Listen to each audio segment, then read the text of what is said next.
Ако обичате да пътувате, това видео е за вас.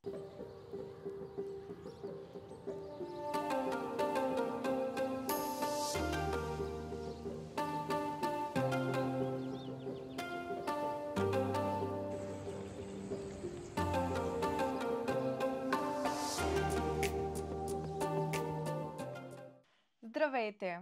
Аз съм Никол. Днес ще ви споделя моите най-добри трикове за това как успявам да организирам бюджетно почивките си. От намирането на хотел, резервиране на полети и търсене на информация дали в момента сезонът е подходящ, как избирам кога да отида и абсолютно всичко, което би могло да ви помогне. Останете с мен и ще ви разкажа.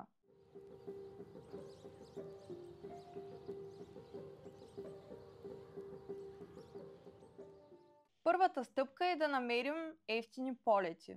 Мисля, че особено за по-далечните дестинации, това е една от основните части, за която се налага да платим повече пари. За да успеем да намерим добра цена, трябва да бъдем гъвкави. И всъщност, според мен, най-доброто време да се посети дадена дестинация е точно в началото или в края на сезона, тъй като тогава ще има и по-малко хора и ще може да усетите мястото повече ексклузивно за вас. Също така ще имате възможност да избирате от по-евтини хотели и ресторантите и местата, които може да посетите, няма да бъдат толкова претъпкани, така че определено ви препоръчвам да изберете или началото, или края на сезона, но все пак да се съобразите с това дали времето там е хубаво. За да преценя дали сезона е подходящ, влизам в определени сайтове, които ще споделя с вас отдолу, или просто търся в Google кой е най-добрия сезон за посещение на това място. Гледам средните годишни температури за месеца, също така дали има валежи, защото това също е много важно. Но все пак е и въпрос на малко късмет, тъй като последния път, когато бяхме в Тайланд, посетихме в дъждовен сезон. Всъщност само един ден валя и то първия. През останалото време времето беше чудесно, цените бяха много по-ниски, полетите също бяха купени в последната минута, буквално 2 или 3 седмици преди полета. Хотелите също бяха разнообразни, на ниски цени, нямаше висока заетост и беше чудесно. Имаше намаления на екскурзиите, които можеха да се купят там до близките острови и всичко беше на половин или на повече от половин цена. Така че надявайте се на малко повече късмет, но също така се съобразете и с това, което пише по сайтовете. За да намеря евтини билети, използвам най-често сайта Skyscanner или просто се абонирам за самолетните компании, които знам, че правят по-добри цени. Следя ги на имейла си. Когато влизам в сайта на Skyscanner, винаги използвам инкогнито прозорец, защото до някаква степен вярвам, търсенето ви се проследява и колкото повече гледате дадена дестинация, толкова повече се увеличава и цената на полета. Влизам в инкогнито прозорец и пиша любимия ми сайт. В случая отбелязваме София, защото оттам са доста по-евтини полетите, а след това избираме и пътувайте до навсякъде. Ако не сте избрали дестинация, можете да го направите, избирайки я на момента. Примерно имате отпуска февруари с гъвкави дати. В момента, кои биха могли да бъдат най-евтините дестинации от София? И тук ни излизат дестинациите, които можем да намерим от февруари на възможно най-ниските цени за този месец. Тук ни излизат всички дестинации, от които можем да изберем. И са описани и цените на възможно най-ниските полети за този месец.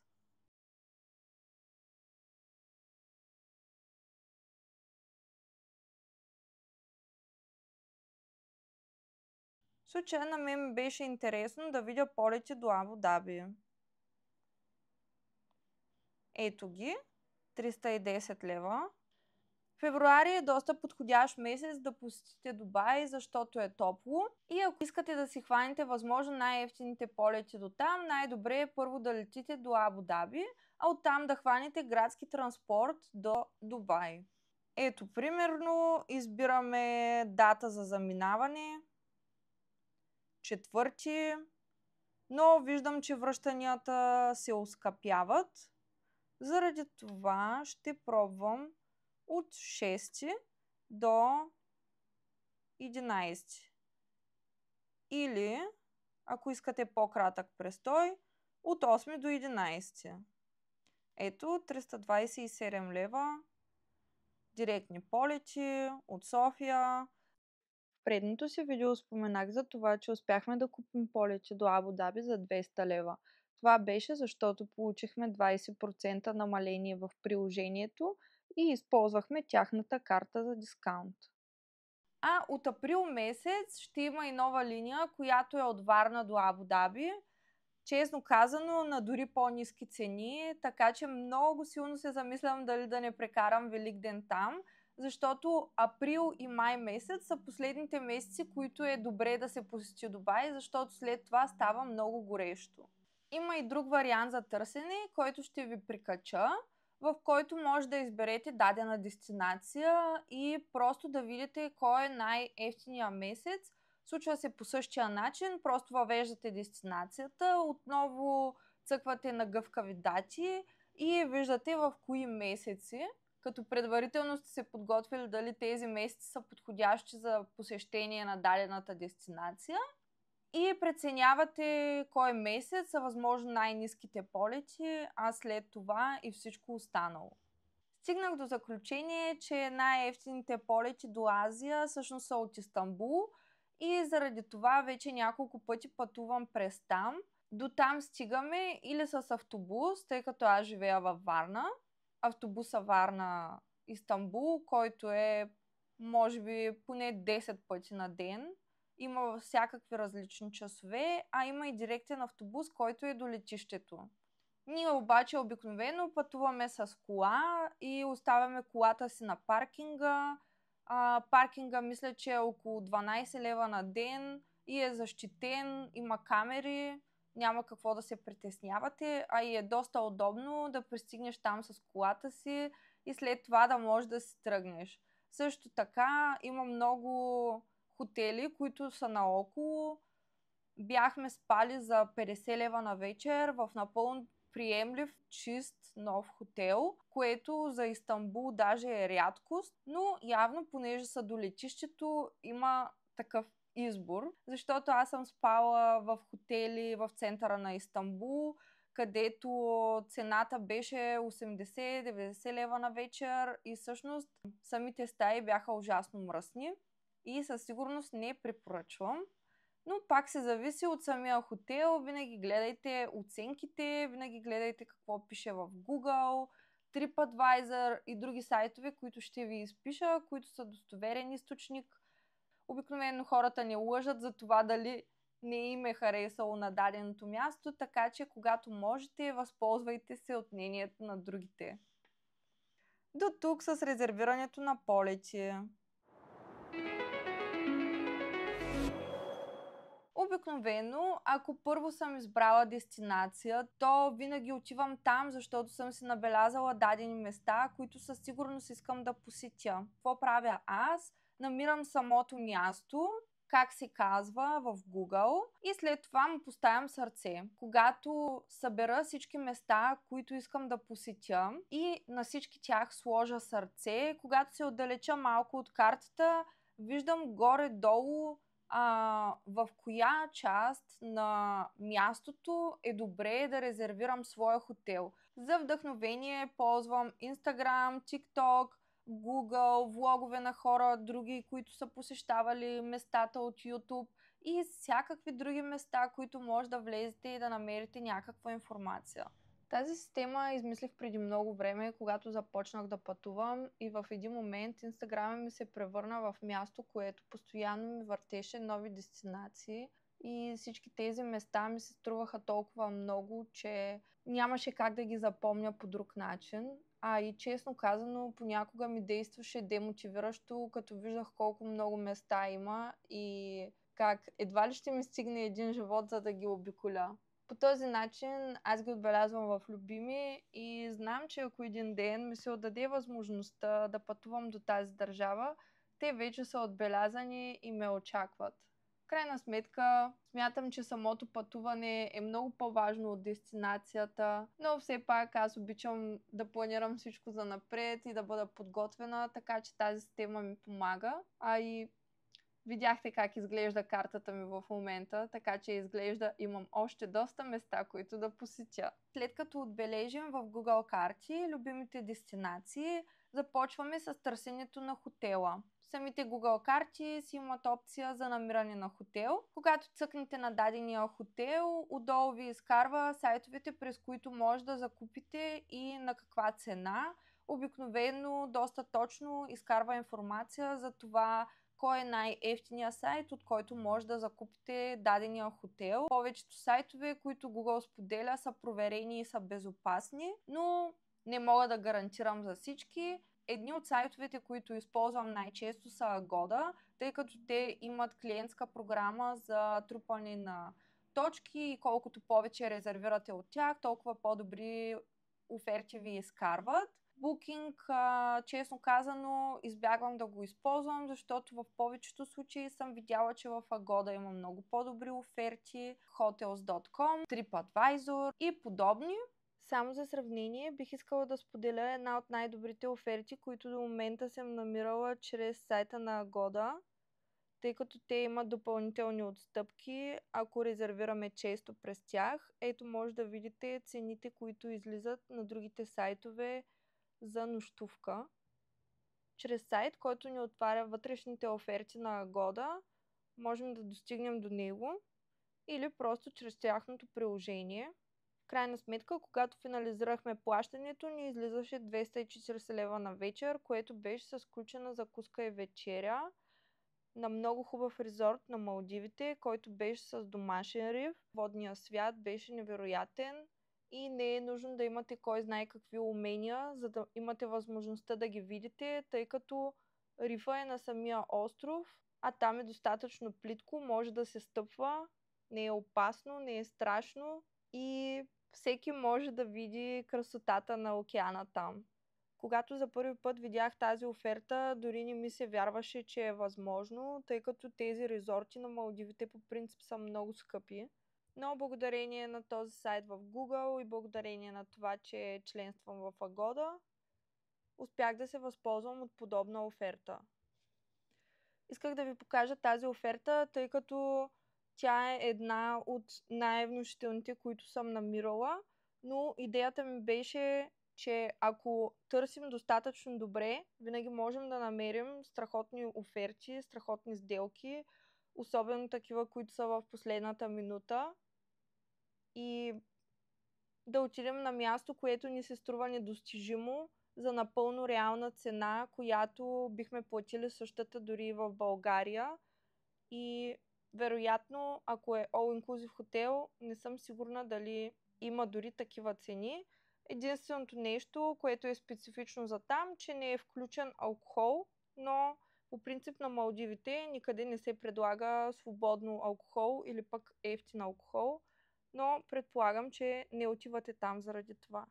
Но винаги четете внимателно, проверете дали няма някакви допълнителни такси, защото понякога има, например, включен трансфер от летището или подобни варианти, които може просто да махнете тикчето на тях и да не се възползвате от тях. Също така, ако сте свикнали да използвате основно Booking, обърнете внимание, че в Agoda нощувките са показани на вечер, не за целия престой. Така че внимавайте за всичко, четете внимателно и няма какво да объркате. Ако сте си прочели всичко, всичко ще е наред.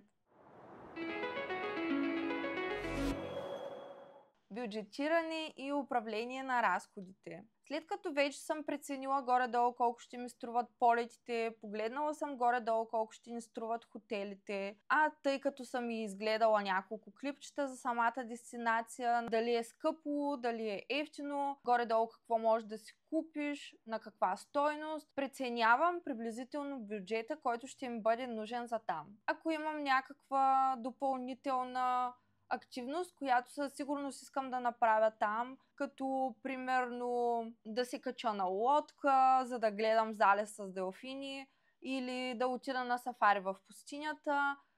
Предварително влизам в един сайт, който сега ще ви споделя. Най-често използвам него, но зависи от дестинациите. На други места има други сайтове. И оттам също преценявам колко горе-долу ще ми струва тази активност. Правя си някакво предварително бюджетиране, колко ще ми излязат полетите, колко ще ми струва транспорта, за да стигна до София или до Истанбул, колко горе-долу ще харча на ден за храна и всички тези неща, за които предварително съм се информирала. Мога да го напиша в ChatGPT, за да ми изчисли предварително горе-долу какъв бюджет е нужен за бюджетна почивка, среден клас почивка или луксозна почивка. И след това пиша дестинацията, пиша за колко дена ще бъда там и всъщност то горе-долу ти дава приблизителна информация колко би могло да ти струва всеки ден ежедневните ти разходи. Много е полезно да използваме приложения като ChatGPT за подобна информация, защото единственият ми вариант преди беше да гледам чужди видеа или да чета техните блогове за това горе-долу колко е излязла почивката. Има и един сайт, на него също има доста адекватна информация, на която може да проверите всички първостепенно важни неща. И също така има информация за това каква електрическа мрежа използват, какъв контакт примерно ще ви бъде нужен, за да си зареждате устройствата и така нататък. Как обменям парите си? Обикновено, ако ще посетя по-далечна дестинация, която не е много разпространена тук в България, просто сменям парите си в долари, а след това, когато пристигна на дадената дестинация, сменям вече в отбрано Change бюро, което съм намерила отново в Google. По този начин аз процедирам, според мен така е удобно, обикновено хората никъде няма да откажат да ви вземат долари, а и също така разполагам с чуждестранна валута, която мога да сменя навсякъде и по този начин мога да си преценя колко от доларите да сменям там на място. Това естествено не е нужно, може да предварително да смените парите си, може да ги смените на летището, но по принцип там не са много добри самите рейтове, на които сменят и аз лично не го правя, но вие може да направите както прецените за добре.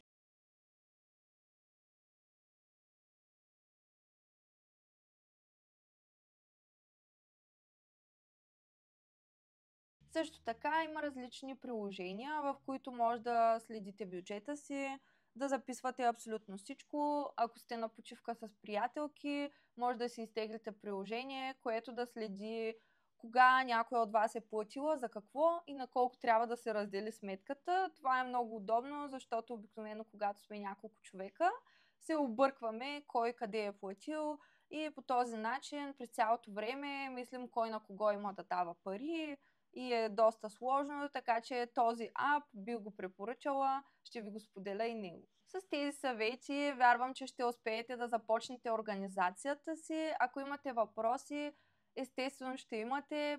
Не се притеснявайте да ме питате отдолу, не се притеснявайте да питате други хора, които вече са били на тази дестинация.